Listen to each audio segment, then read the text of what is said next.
Here we are starting our trip to Santa Ana, El Salvador, waiting for our shuttle van to pick us up. They end up picking us up 2 hours late. We get through town and immediately stop in a gas station to wait so they could rearrange people. Bit of a nightmare. We stood around for like 45 minutes just waiting for the shuttle van. Joys of travel. You just go with it. We finally get moving down the road, drive an hour, and abruptly come to a halt. Truck spilled some rocks on the road. That's the story they gave us anyways. We're literally just stopped on the side of the road here. Absolutely nothing to do. It's beautiful though. We had a view of the volcanoes, wind would blow, and just enjoyed it because there's nothing else to do. We're parked here next to one of the infamous chicken buses that they have their own unique driving style. So this one decided that it was time to go and just drove into oncoming traffic because why not? So let's follow. Let's go. So that's what the driver decided. We're going to follow them, get inside the van, and let's go in oncoming traffic. Here we go. Only to find that it wasn't a truck that spilled rocks, but a massive landslide. We go a little further down the road. We get to the border between Guatemala and El Salvador, and there are literally miles of semi-trucks parked in the right lane. So we once again drive in oncoming traffic because that's what you do. They must have literally waited for 8, 10, 12 hours. I can imagine. It was just an all-day event for those. Here we are in Guatemala. We finally get through immigration. We're into El Salvador, and well, our trip was only supposed to take like 4 hours. It ended up taking like 11. So we get to our place, and we're exhausted, and end up having peanut butter and jelly on English muffins, because why not?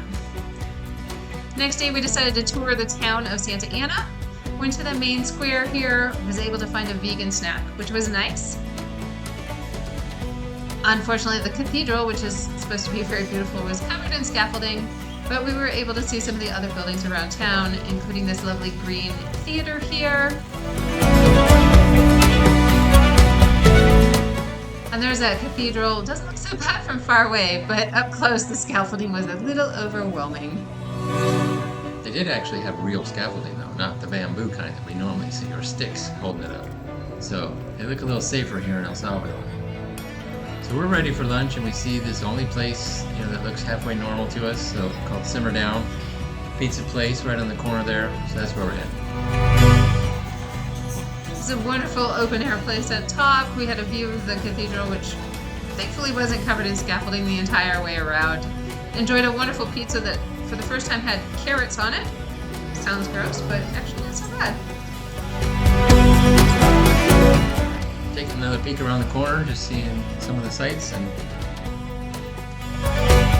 we find this old ruins here. We're walking along, enjoying it. Not exactly sure what it was. When we get assaulted with some preaching rather intensely in Spanish. so it was a beautiful building that had to have been one time. The stained glass was in there. It was just perfect.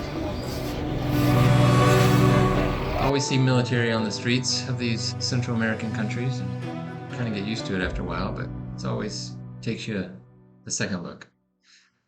Here we are on our way to the volcano.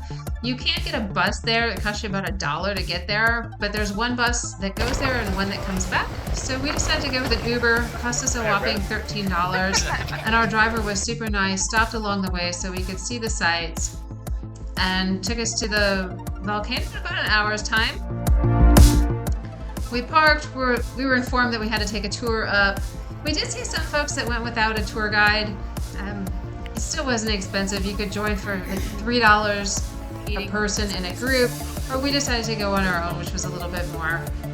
We're not big fans of large groups, so for us it was worth it. And we head down the trail. It's a really simple, I shouldn't say simple, but easy to follow trail. And you walk for about 20 minutes before you get to the main area here where you have to buy tickets. Now, pro tip, the place doesn't actually open until 10 a.m. regardless of how early the guy's sitting in the window. So get there a little bit early and get in line, because as soon as you get your tickets, you can actually go up the volcano.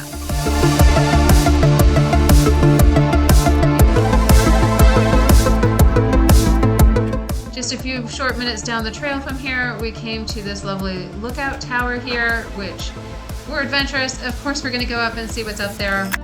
What we didn't quite count on was the intensity of the wind. Oh my gosh. We quickly took our hats off so they didn't blow to Honduras or the Pacific Ocean because, man, it was strong. But we have a lovely view of the massive crater lake that's here. This lake was actually a caldera from volcanic eruption a long time ago. It's gorgeous, but like I said, a little bit windy.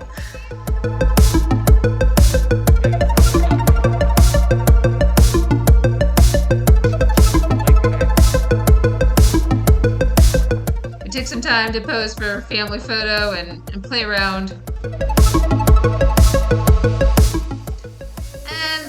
Had some rather ideas of its own with my hair. It was not a good day not to have a ponytail.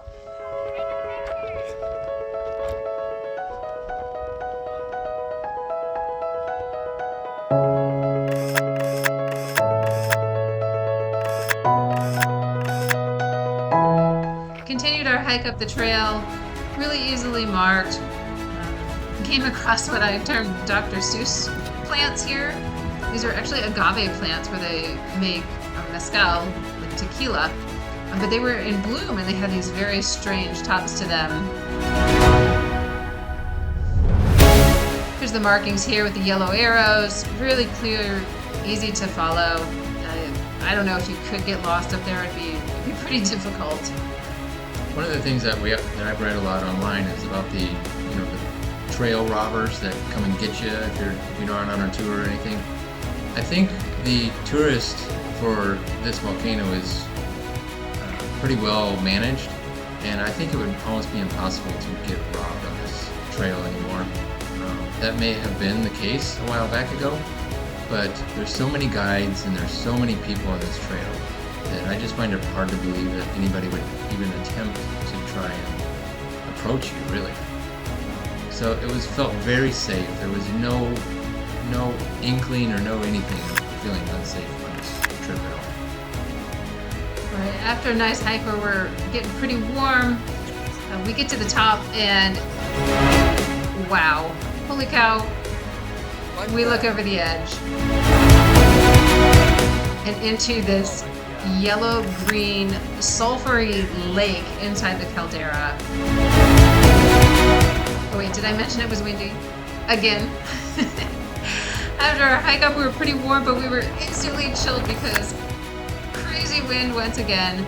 But wow, what an incredible sight to be able to look down into this volcano and see this just sulfur rising up. It's about 350 meters down from the top of the ridge to the lake there. So it may not look that big on this video here, but it's deep and it's pretty impressive. Well worth the hike. Yeah, the guys told us that it was unsafe to go down. We were quite fine staying on top. Luckily, they have this nice fence to protect everybody from falling over the edge. Yeah. Oh wait, the fence doesn't seem to be there yet. It's all good. It was neat though, because we were there early, there was only about 5 people up on the top of the volcano when we got there, so we were able to enjoy a little bit of quiet before the crowds came up. And as there's only one destination along this hike, along this trail, the crowd just definitely arrived.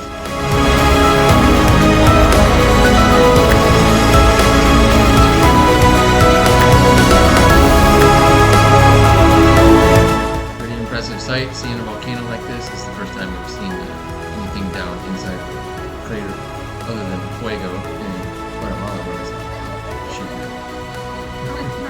Down in it. So after our snack, we headed back down the trail, and this is where you can see a lot of people coming up. So if you can get there early, you'll definitely have the trail to be a lot quieter for you.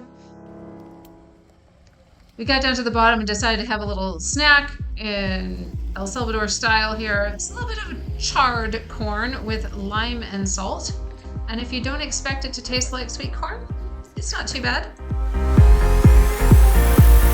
Definitely a different flavor though than American sweet corn.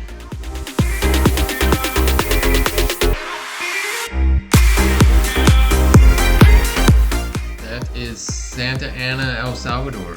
Enjoy your trip.